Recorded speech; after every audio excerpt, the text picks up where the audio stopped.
আসসালামু আলাইকুম। তো বন্ধুরা, যারা এই বাংলাদেশের শেয়ার বাজারে বিনিয়োগ করতে চান, প্রবাসী আছেন কিন্তু বিশ্বের বিভিন্ন দেশে, সেখানে আপনি নিরাপদ ফিল করতেছেন না যে সেই শেয়ার বাজারে বিনিয়োগ করবেন, বাংলাদেশের শেয়ার বাজারে দীর্ঘমেয়াদী 5 থেকে 15 বছর মেয়াদী সময় নিয়ে বিনিয়োগ করবেন, তাদের জন্য আজকের এই ভিডিওটা, যে কোথায় কিভাবে আপনাকে কি কাজগুলো করতে হবে আর এই রিলেটেড আপনি অনলাইনে যাবতীয় কিছু করতে পারবেন কিনা বাস্তব আপনাদেরকে আমরা A to Z শিখিয়ে দিচ্ছি।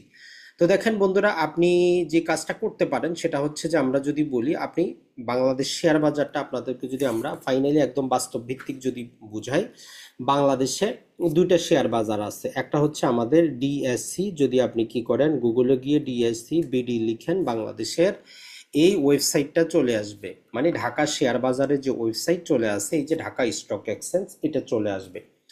পাশাপাশি এখন আপনি যদি চট্টগ্রাম যে আছে সেখানটা হচ্ছে সিএসই বিডি লিখেন, তাইলে চট্টগ্রাম এক্সচেঞ্জ এটা চলে আসবে।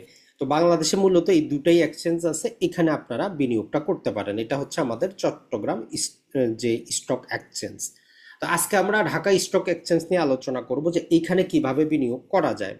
পরবর্তীতে ধারাবাহিক আমাদের এই প্লে লিস্টে আমরা এই ওয়েবসাইটের ভিতরে কি আছে না আছে, আজ থেকে 2 বছর আগেও আমি এই ওয়েবসাইটে মাঝে মধ্যে ঢুকতাম কিন্তু কিছুই বুঝতাম না, কিন্তু ধীরে ধীরে জ্ঞান অর্জন করার পরে এখন আলহামদুলিল্লাহ আমরা বুঝতেছি, ভবিষ্যতে আরো বুঝবো। আর পড়াশোনার কোনো শেষ নাই, মৃত্যুর দিন পর্যন্ত আপনাকে পড়তে হবে, পড়ার কিন্তু কোনো শেষ নাই। তো দেখেন, আপনি যদি ঢাকা স্টক এক্সচেঞ্জে যদি আপনি কি করতে চান, বিনিয়োগ করতে চান, আপনাকে একজন ব্রোকার লাগবে, মানে একটা ব্রোকারের মধ্যে যাইতে হবে। এখন আপনি ব্রোকার কোথায় পাবেন, কিভাবে পাবেন, এখন আপনি যদি এখানে যদি আপনি যেভাবে পারেন, গুগলটা আমাদের সব ভাষা বুঝে, ডিএসসি ইনভেস্টমেন্ট আপনি লিখলেন, ইনভেস্টমেন্ট ব্রোকার এই শব্দটা লিখে গুগল করেন আপনি, ডিএসসি ইনভেস্টমেন্ট ব্রোকার মানে হচ্ছে জাস্ট আপনি এতটুকুই যদি না বুঝেন যে বাংলাদেশের শেয়ার বাজারে যে আপনি বিনিয়োগটা করবেন, তো বিনিয়োগ করার জন্য কারা আছে ব্রোকার, মোটামুটি প্রায় সম্ভবত অনেকগুলা ব্রোকারের নাম দেওয়া আছে। তো ওইখান থেকে আপনাদেরকে এইখানে যদি আমরা দেখাই, যেমন ব্র্যাক ব্যাংক আছে, এদেরও সিকিউরিটিস আছে।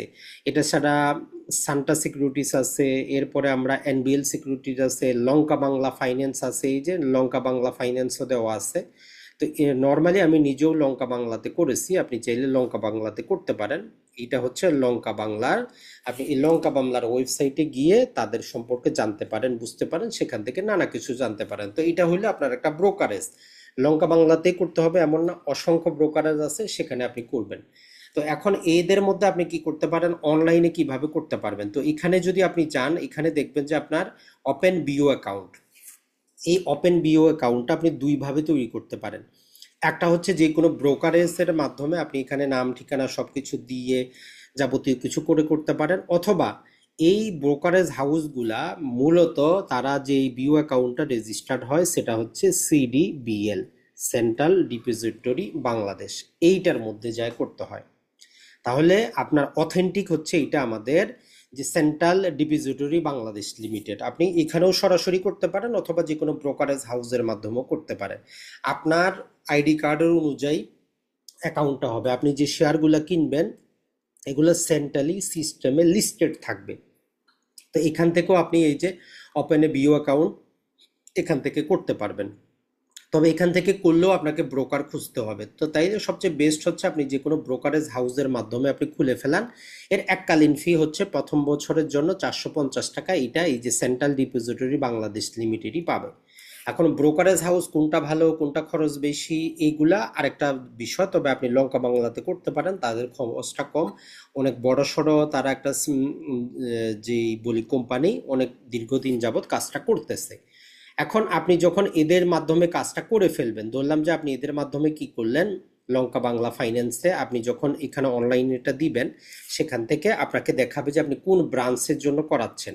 এই বিও অ্যাকাউন্ট থেকে যখন যাবেন, কোন ব্রাঞ্চ থেকে করাচ্ছেন, এই যাবতীয় নিয়মগুলো আপনি যদি এলাকায় থাকে, মূলত উত্তরবঙ্গের দিকে রংপুর নীলফামারী পর্যন্ত, ফেনীতে আছে, চট্টগ্রামে আছে, তাদের ব্রাঞ্চ আছে, ওটা সিলেক্ট করবেন, একজন ব্যক্তি আপনার জন্য অ্যাসাইন হয়ে যাবে। আর যদি আপনার এত কিছু না থাকে আপনার অঞ্চলে, আপনি সেন্ট্রালটা সিলেক্ট করবেন, ওইখানে একজন ব্যক্তি আপনার সাথে নাম্বার দেওয়া থাকবে, তার সাথে ইমেইলে হোয়াটসঅ্যাপে আপনি কথা বলে নেবেন। অনলাইনে যেটা ফর্ম ফিল আপ করছেন ওইটাকে প্রিন্ট করবেন, প্রিন্ট করে স্বাক্ষর করে ছবি লাগিয়ে কুরিয়ারে পাঠিয়ে দিবেন, আপনার অনলাইন অ্যাকাউন্ট চালু হয়ে যাবে। তো চালু হয়ে যাওয়ার পর তাদের ব্রোকার আছে, আপনি যে টাকা পয়সাটা আপনার একটা সেভিং অ্যাকাউন্ট থাকবে, ওই সেভিং অ্যাকাউন্টে থেকে তাদের অ্যাকাউন্টে কিন্তু আপনাকে পাঠাইতে হবে। তো এরকম ভাবে আপনি যেই ইয়াটা তৈরি করবেন, আপনি একটা আপনার অ্যাকাউন্টটা তৈরি হয়ে যাবে আই ব্রোকারে। তো আই ব্রোকারে তৈরি হয়ে যাওয়ার পরে আপনি এইভাবে ওই অ্যাকাউন্টে তখন টাকাটা ট্রান্সফার করতে হবে। আপনার অ্যাকাউন্ট থেকে শেয়ার কেনার আগেই এই যে কোনো ব্রোকারেজ যে আপনি করেন তাদের অ্যাকাউন্টে টাকাটা পাঠাইতে হবে। তো আপনার জন্য একটা নির্দিষ্ট অ্যাকাউন্ট নাম্বার অ্যাসাইন কিন্তু হয়ে যাবে। যেমন ধরেন যে আমরা এই আই ব্রোকারে এখানে যেটা করেছি সেটা হচ্ছে যে মোটামুটি আমাদের 19,000 টাকার মতো, 19,972 টাকার মতো জমা আছে, মানে এইটা দিয়ে আমি যে কোনো সময় শেয়ার ক্রয় করতে পারবো। এখন এইখানে আমার যাবতীয় শেয়ারগুলো দেখাবে যে আমার কোন কোন শেয়ার আছে, কোন কোনটা বাকি আছে, কি কি আমি ক্রয় করছি, যাবতীয় কিছু দেখাবে। আর আপনি তাইলে শেয়ার ক্রয় বিক্রয় কিভাবে করবেন, তো এটার জন্য তাদের ট্রেড এক্সপ্রেস আছে, আর একটা ওয়েবসাইট আছে, মোবাইল অ্যাপসও আছে, সেটার ভিতরে আপনি যাবেন। শেয়ার বাজার সবসময় খোলা থাকে না, মনে রাখবেন। শেয়ার বাজারটা ছুটির দিনে বন্ধ থাকে, নর্মালি ওয়ার্কিং আওয়ারে সকাল 9:30 থেকে 2:30 পর্যন্তই ক্রয় বিক্রয়টা চলে। তো এর জন্য সেই হিসাব করে আপনাকে কি করতে হবে, ক্রয় বিক্রয় আপনি করতে হবে। তবে একদিনে আপনি ক্রয় বিক্রয় করবেন না, আপনি প্রাথমিকভাবে কিছু যাচাই বাছাই করবেন, কোন শেয়ারটা কেমন চলতেছে, দাম কেমন, কম দামি না বেশি দামি। তো বলবেন যে ভাই এগুলো কোথা থেকে জানবো, আপনি ধীরে ধীরে বুঝতে পারবেন যখন আপনি এই শেয়ার বাজার রিলেটেড ভিডিও আরও দেখতে থাকবেন, তখন কিছু আপনি ওয়েবসাইট পাবেন আপনি। যেমন ধরেন যে আমরা একটা ওয়েবসাইট যদি আপনাদের দেখাই যে স্টক নাও আছে, এই স্টক নাও এ গিয়ে আপনি একটা শেয়ার সম্পর্কে কিছু বুঝতে পারবেন। যেমন যদি আমরা আপনাদেরকে বলি যে স্টক নাও এ গিয়ে আমরা বাংলাদেশে যে ধরলাম স্কোয়ার কোম্পানি আছে, অ্যাশ কিউ দিলাম, তো এখানে স্কোয়ার ফার্মা আছে।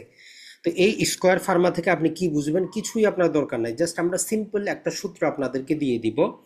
সেটা হচ্ছে যে আমরা এখানে এক ধরনের ইন্ডিকেটর লাগাবো। ইন্ডিকেটরটা হচ্ছে, এই ইন্ডিকেটরটা লাগিয়ে আপনি মোবাইলেও কাজটা করতে পারবেন, সেটা হচ্ছে ইএমএ, মুভিং অ্যাভারেজ এক্সপোনেনশিয়াল। তো এটার মধ্যে আমাদের যেটা হবে, এটা আমরা যেটা করব, এটাতে দুই ধরনের আমরা এর জিনিস নিব। একটা হচ্ছে যে গত 50টা ট্রেডিংয়ে, গত 50 দিনের ট্রেডিংয়ের অ্যাভারেজ। আরেকটা নিব আমরা গত 200 ট্রেডিংয়ের অ্যাভারেজ। এই দুইটার মধ্যে আমরা বুঝতে পারবো যে শেয়ারটা এখন কোন দিকে আছে। দেখেন এইখানে আমরা দুইটার দুই রকম কালার করে দেই, তাহলে আপনারাও বুঝতে সুবিধা হবে। এইটার স্টাইলটা আমি করে দেই, যেটা 200 দেওয়া আছে এটা আমরা গ্রিন থেকে করে দেই রেড, আর এদের ইয়াটা একটু বাড়িয়ে দেই, যেটা আমরা দিয়ে দিলাম। আর স্টাইল থেকে রেখাটা আমরা একটু মোটা করে দিই, তাহলে আমাদের জন্য ভালো হবে। তো আমাদের হয়ে গেল। দেখেন এইটা গত 200 দিনে বর্তমানে যে স্কোয়ার ফার্মা চলতেছে, আমরা যদি বলি এর যেই বাজার প্রাইস চলতেছে মোটামুটি কত, 212 টাকা। 212 টাকা। এখন 212 টাকা কম দাম না বেশি দাম, আপনি এত কিছু বুঝেন না, জাস্ট এইটা একটু দেখার চেষ্টা করেন যে গত 200, এটা আমরা এখানে ডে হিসাবে নিয়েছি, গত 200 দিনের অ্যাভারেজ হচ্ছে 216 টাকা, গত 50 দিনের অ্যাভারেজ হচ্ছে 221 টাকা, শেয়ারটা বিক্রি হচ্ছে 212 টাকায়। তার মাঝে এটা ভালো কোম্পানির শেয়ার, এইটা বর্তমানে আন্ডার ভ্যালু বিক্রি হচ্ছে, আপনি এটা ক্রয় করে নিতে পারেন। এইরকম প্রতিটা শেয়ার আপনি দীর্ঘমেয়াদীর জন্য, এটা কিন্তু আমরা সকালে কিনবেন বিকালে কিনবেন এর জন্য বলতেছি না, আপনি যে কোনো সময় আপনার মোবাইলে এই সফটওয়্যারগুলো ব্যবহার করতে পারবেন, ব্যবহার করে এখানে দেখেন এটা নিতে পারবেন। এখন আমরা আরেকটা আপনাদেরকে দেখাই, তাইলে বুঝবেন। এখানে আমরা ধরেন যে এফএক্স ফুড নিচ্ছি, মানে এফএক্স এর জুতা। তো এটার মধ্যে যদি আমরা প্রয়োগ করি, দেখেন এইটা মোটামুটি বাজারে চলতেছে বর্তমানে 260 টাকা, কিন্তু আমাদের গত 200টা হচ্ছে 221 টাকা, আর এটা হচ্ছে 223 টাকা। তাহলে এই শেয়ারটা যতই ভালো হোক এখন এটাকে এন্ট্রি নেওয়া যাবে না। তাহলে শেয়ার বাজারে আমাকে বুঝতে হবে আমি কখন এন্ট্রি নিব আর কখন এক্সিট করব।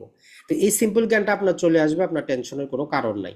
তাহলে ওভারঅল যে কাজটা হইলো আপনার, আপনি সেন্ট্রাল ডিপোজিটরি বাংলাদেশে আপনার একটা বিইউ অ্যাকাউন্ট নাম্বার হয়ে যাবে। আপনি যে কোনো একজন ব্রোকারের মাধ্যমে, সেটা লঙ্কা বাংলা ফাইন্যান্স হোক অন্যান্য হোক, এদের মাধ্যমে আপনি কি করতে পারবেন, বিনিয়োগগুলো কিন্তু আপনি করতে পারবেন। আর এইখানে তখন আপনি বলবেন যে ভাই আমি কিভাবে ভালো কোম্পানি সিলেক্ট করব, এই ওয়েবসাইটে যখন যাবেন নানা কিছুর মধ্যে এইখানে দেখেন কিছু নাম আছে, মোড়ে ক্লিক করলে তখন আমরা এখান থেকে যে ঢাকা স্টক এক্সচেঞ্জে আমরা বিভিন্ন প্রকার ভাবে এই কোম্পানিগুলার ডিটেইল পাবো। এখন কোনটা দ্বারা কি বোঝায় আমরা আরেকটা ভিডিও তৈরি করব ধারাবাহিকভাবে, সেখানে আপনি বুঝতে পারবেন যে উপরে যেগুলো যাচ্ছে এগুলো হচ্ছে কোম্পানিটার গত ওয়ার্কিং ডেতে কেমন কোন রেটে বিক্রি হয়েছে তার যাবতীয় কিছু। এটা ছাড়া ধরেন যে বেশি কোনগুলা বিক্রি হয়েছে, ভলিউম কোনগুলা বেশি বিক্রি হয়েছে, কোন শেয়ারের দাম বেশি, কোন সেক্টর অনুযায়ী কোন কোন কোম্পানি আছে, টোটাল জিনিসগুলো আমরা এখানে কিন্তু পেয়ে যাব। তাহলে বন্ধুরা আজকের এই ভিডিও থেকে আপনি যদি বাংলাদেশে বিনিয়োগ করতে চান, এতটুকু বুঝতে পারলেন আপনাকে কি করতে হবে। এক নাম্বার হচ্ছে আপনার একটা ব্যাংকের সেভিং অ্যাকাউন্ট লাগবে। দুই নম্বর যেটা হচ্ছে আপনাকে একটা বিউ অ্যাকাউন্ট খুলতে হবে। এটা আপনি সরাসরি খুলতে পারেন অথবা যে কোনো ব্রোকারের মাধ্যমে খুলতে পারেন, এই দুটা কাজ।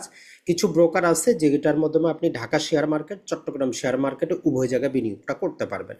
যখন আপনার বিউ অ্যাকাউন্ট হয়ে গেল, আপনার যে ব্রোকারেজের থেকে আপনি মোবাইলে অ্যাপসগুলোও পেয়ে গেলেন, তখন আপনি আপনার সেভিং অ্যাকাউন্ট থেকে ওই কত টাকা আপনি মাসে মাসে কিনবেন, 5,000, 2,000, 1,000, 20,000, 40,000, ওইটা ট্রান্সফার করবেন। এরপরে নর্মালি ওয়ার্কিং ডেতে শেয়ার বাজার খোলা থাকে, প্রথম দিনে ক্রয় করার দরকার নাই। আপনি আগে মোটামুটি এতগুলো কোম্পানির কাছ থেকে ম্যাক্সিমাম আমরা যেটা থিওরি নিয়েছি 24টা কোম্পানি সিলেক্ট করবেন ভালো মানের, যে এই 24টা কোম্পানিতে আমি বিনিয়োগ করব। এখন কোন কোম্পানিতে কখন এন্ট্রি নিতে হবে, এটার জন্য ওই যে ট্রেডিং ভিউ আমরা স্টক নাও দেখাইলাম, এগুলোতে গিয়ে আপনি দেখবেন একটাতে দিবেন 50 অ্যাভারেজ, একটাতে দিবেন 200 অ্যাভারেজ। তাহলে আপনি বুঝতে পারবেন যে এই শেয়ারটাতে এখন এন্ট্রি নেওয়া যাবে কিনা। যদি এন্ট্রি নেওয়া যায় ভালো, যদি না নেওয়া যায় তো তাহলে আপনি অপেক্ষা করবেন। মনে রাখবেন শেয়ার বাজারে আপনার 10 লাখ টাকা আজকেই শেয়ার কিনবেন তাইলে লস করবেন। 10 লাখ টাকা আছে, আপনি ওইরকম যাচাই যাচাই করে 2 লাখ 4 লাখ করে বিনিয়োগ করতে করতে থাকেন, যখন যেটাতে সুযোগ আপনি এন্ট্রি নেবেন। আর আমাদের উদ্দেশ্যটা হচ্ছে দীর্ঘমেয়াদী। আপনি যদি 1 মাসে টাকা ডবল করার, 1 বছরে ডবল করার থাকে তাহলে এখনো আপনার না, সেটার জন্য পৃথক নানা প্রকার কিছু জানতে হবে, সেটা ভিন্ন জিনিস। বাংলাদেশে ম্যাক্সিমাম অনলাইনে যত ভিডিও পাবেন সব 1-2 দিনে টাকা ডবল করার ফোন দিয়ে আলোচনা করে। আপনি চিন্তা করবেন লং রানে শেয়ারের দাম কমুক বাড়ুক আপনার কিছু আসে যায় না, আপনি বিনিয়োগ করতেই থাকবেন, পেনিট্রেশন করতেই থাকবেন, টাকার পেনিট্রেশন শেয়ার বাজারে করতেই থাকবেন। এভাবে যখন আপনি 10, 20, 30 লক্ষ শেয়ার আপনার হয়ে যাবে, আপনার আর কিছু করতে হবে না। তো যাই হোক, আশা করি আপনারা বুঝতে পারতেছেন। তারপরেও যদি এখন অনেকে আমরা যে প্রশ্নটার সম্মুখীন হব যে ভাই আমি ব্রোকারেজ অ্যাকাউন্ট করতে পারতেছি না, হোয়াটসঅ্যাপে যোগাযোগ করবেন, আমরা লঙ্কা বাংলার সাথে আপনাকে যোগাযোগ করিয়ে দিব, আপনি করতে পারবেন। আসসালামু আলাইকুম, ভালো থাকবেন সবাই।